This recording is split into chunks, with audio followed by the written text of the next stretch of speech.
4 principios doctrinales de un mensaje evangelístico. La evangelización tiene 2 componentes: un mensaje y una actitud. El mensaje es el contenido, ese lo conseguimos leyendo la escritura, y la actitud es la forma de anunciar el mensaje. Eso lo conseguimos orando, buscando el parecer de Dios en cuanto a la evangelización. La correcta comprensión del mensaje de salvación y la llenura del Espíritu Santo nos da la habilidad para ser evangelistas efectivos.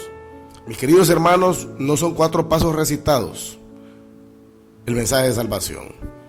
El mensaje de salvación es el conocimiento del amor de Dios sobre la humanidad, pero también es el conocimiento de la justicia de Dios, reclamando sus derechos legales. El texto base que usamos para este estudio está en Mateo 13:19. Cuando alguno oye la palabra del reino y no la entiende, viene el malo y arrebata lo que fue sembrado en su corazón. Este es el que fue sembrado junto al camino. El evangelista debe él primeramente entender a perfección el mensaje del reino para poderlo transmitir efectivamente. 4 principios doctrinales para evangelizar efectivamente. Número 1, apunte al corazón. Hay 2 cosas que todos los corazones del mundo, los 7,000 millones de corazones vivientes en la actualidad, tienen escritas en él. Una es la eternidad y la otra es la ley. Cuando nosotros vamos a evangelizar, tratemos de no centrarnos en el aspecto externo del pecador. Evitemos discusiones sobre los vicios, tatuajes, hipocresía, homosexualidad. Necesitamos apuntarle al corazón, no al intelecto, no a la razón, no a los deseos, sino al corazón, a la conciencia. Y ahí hay 2 cosas: eternidad, lo podemos ver en Eclesiastés 3:11. Dice: sin embargo, Dios lo hizo todo hermoso para el momento apropiado. Él sembró la eternidad en el corazón humano. La versión Kadosh dice: Él ha hecho todo para satisfacer su tiempo, porque Él también le ha dado a los seres humanos una conciencia de la eternidad. La ley, lo podemos ver en Romanos 2:14. Dice: aún los gentiles, quienes no cuentan con la ley escrita de Dios, muestran que conocen esa ley cuando por instinto la obedecen, aunque nunca la hayan oído. Versículo 15. Ellos demuestran que la tienen escrita en el corazón, porque su propia conciencia los acusa y sus propios pensamientos los justifican. La eternidad y la ley de Dios. Mis queridos hermanos, cuando apuntamos al corazón, vamos por buen camino en el momento de evangelizar a alguien. Segunda columna o segundo principio doctrinal para poder evangelizar bíblicamente: muéstrele al pecador su condición. ¿Cómo le vamos a mostrar su condición? Usemos la ley. Es legítimo usar la ley para llevar al pecador al conocimiento de su condición. Salmo 19:7 dice que la ley de Jehová es perfecta, que convierte el alma. ¿Qué es lo que convierte el alma? La ley de Jehová.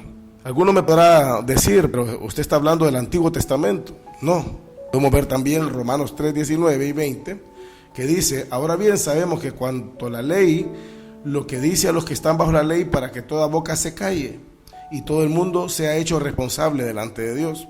Porque por las obras de la ley ningún ser humano será justificado delante de Dios, pero sí, por la ley viene el conocimiento del pecado. Ningún incrédulo va a nacer de nuevo o va a ser salvo si primero no está convencido de que es un pecador. Y la ley nos lleva a ese conocimiento. Gálatas 3:24 respalda esta teoría, de manera que la ley ha venido a ser nuestro ayo para conducirnos a Cristo, a fin de que seamos justificados por la fe. La palabra ayo es la palabra pedagogo, es decir, que la ley es nuestro ayudador para poder ser justificados por la fe. Recordemos a Jesús cuando evangelizó al joven rico en Mateo 19:18. Él usó la ley, le dijo: no matarás, no adulterarás, no robarás, no dirás falso testimonio, honra a padre y madre, ama a tu prójimo como a ti mismo. Y el joven le dijo: maestro, todo esto lo he cumplido desde pequeño, solo una cosa te falta, le contestó Jesús: vende lo que tienes, dalo a los pobres y sígueme. Mas sin embargo el joven rico no quiso hacerlo, Y vemos que Jesús no le dio el plan de salvación, lo dejó ir. Hay un patrón en el evangelismo bíblico de la iglesia del principio, y es que Jesús le daba las perlas a los que querían, a los que valoraban, la gracia para el humilde y la ley para el soberbio. Para mostrarle su condición a las personas, debemos confiar que el Espíritu Santo es quien convence de pecado. Juan 16:7 dice: pero yo os digo la verdad, les conviene que yo me vaya, porque si no me voy, hablando Jesús, el Consolador no vendrá a vosotros, pero si me voy, se los enviaré. Y en el versículo 8 dice Jesús: cuando Él venga, oiga bien la función primaria del Espíritu Santo, cuando Él venga, convencerá al mundo de pecado. Una persona, para recibir la gracia, primero debe estar convencida de que es pecadora. Y esa función se ejerce de dos maneras: con el conocimiento de la ley, que es la función del predicador, del evangelista, y con la convicción del pecado, que es la función del Espíritu Santo. Es decir, en resumen, para mostrarle la condición al pecador, usemos la ley para conocimiento de pecado, pero confiemos en el Espíritu Santo para convicción de pecado. Tercer principio: anuncie la buena noticia. Romanos 3:23 al 25 considero que es el texto bíblico más importante en toda la Escritura. Lo considero porque es un resumen del plan de Dios, del plan de propiciación de Dios. Y dice así: por cuanto todos pecaron y están destituidos de la gloria de Dios, siendo justificados gratuitamente por su gracia, mediante la redención que es en Cristo Jesús, a quien Dios puso como el propiciador. Oiga bien, propiciación. Para los teólogos, propiciación es la palabra más importante en la Escritura. Por medio de la fe en su sangre, para manifestar su justicia a causa de haber pasado por alto en su paciencia los pecados pasados. La buena noticia, mis queridos hermanos, es que Dios puso a alguien como propiciación para que usted y yo tuviéramos una oportunidad válida para no sufrir las consecuencias groseras del pecado. Pablo en Atenas, cuando estaba predicando, él dijo: pero Dios, habiendo pasado por alto los tiempos de esta ignorancia, ahora manda a todos los hombres en todo lugar que se arrepientan, por cuanto está establecido que un día Dios juzgará al mundo con justicia. En esencia, el evangelio no es algo que nos piden hacer, es más bien algo que ya se hizo. Es el anuncio de algo que ya se hizo. Mis queridos hermanos, el evangelio, la noticia pura del evangelio, no es llamar a pecadores a mejorar su vida, no es llamar a pecadores a recibir beneficios, no es llamar a pecadores a comprar casa, carro, vivir una vida de ricos. No, la noticia del evangelio es llamar a pecadores al arrepentimiento para recibir una oportunidad válida para no sufrir las groseras consecuencias de nuestra propia maldad. El cuarto y último principio: exponga lo que Dios demanda. Jesús, en Marcos 1:14, cuando iba para Galilea, él iba predicando el evangelio del reino de Dios, y él decía lo siguiente: el tiempo se ha cumplido y el reino de Dios se ha acercado. Arrepentíos y creed en el evangelio. A lo largo del Nuevo Testamento podemos ver que Jesús y los predicadores de la iglesia primitiva demandaban dos cosas. Una vez que ya se había anunciado el evangelio, le demandaban dos cosas a los que humildemente aceptaban la gracia: arrepentimiento y fe. Lo podemos ver en Hechos 2:37, cuando se le preguntó a Pedro: ¿qué haremos? Una pregunta que nacía de corazones compungidos. Pedro contestó: arrepiéntanse y bautícense cada uno de ustedes en el nombre de Jesucristo para perdón de pecados, y recibiréis el don del Espíritu Santo. ¿Cuál es el don del Espíritu Santo? En Efesios 2:8 dice que por gracia somos salvos por medio de la fe, y esto no de vosotros, sino que es un don de Dios. El don del Espíritu Santo es la fe. Eso es lo que recibimos. Nosotros nos arrepentimos, nos bautizamos, pero el don de la fe viene de Dios.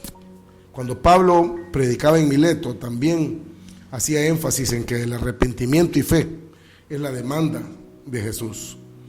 Lo podemos ver en Hechos 20:21. En resumen, apuntemos al corazón, número 1. Número 2, mostremos a la gente su condición verdadera. Número 3, anunciemos la buena noticia. Y número 4, expongamos lo que Dios demanda. Mis queridos hermanos, debemos revivir el celo y el entusiasmo de la Gran Comisión. Una de las razones de nuestro estancamiento y decadencia misionera es el déficit de activismo. Por eso Jesús decía: rogad al dueño de la mies que envíe obreros a sus mies. Como que en todos los tiempos ha habido déficit de obreros. Necesitamos apuntarnos en las listas para poder salir y predicar el evangelio bíblico a toda criatura. Los cristianos que consideran seriamente la Gran Comisión de Cristo jamás van a sentirse satisfechos si no están trabajando por la salvación de otros. Voy a decirle 4 frases de algunos héroes de la fe contemporáneos. Hudson Taylor decía: la Gran Comisión no es una opción para ser considerada, sino un mandamiento para ser obedecido. Norman Lewis decía: el conseguir el perdón de Dios es la necesidad más urgente de cada persona sobre la tierra. David Watson, y él decía: hacer otra cosa en la iglesia que no sea evangelizar es como estar reacomodando los muebles de una casa mientras se está quemando. David Watson. Charles Spurgeon decía: si usted no tiene deseo alguno para que otros sean salvos, a lo mejor usted mismo no es salvo. El poder, mis queridos hermanos, para evangelizar está implícito en la palabra. Necesitamos 2 cosas: hablar la palabra tal como es, el evangelio puro. Y la segunda, estar llenos del Espíritu para tener la actitud correcta para evangelizar. Y termino como comencé. El evangelismo tiene 2 componentes: un mensaje y una actitud. El mensaje lo conseguimos leyendo la doctrina sana y pura del evangelio. Y la actitud la conseguimos orando, pasando tiempo con el Padre. El parecer que hay en su corazón se traslade al nuestro. Que Dios les bendiga.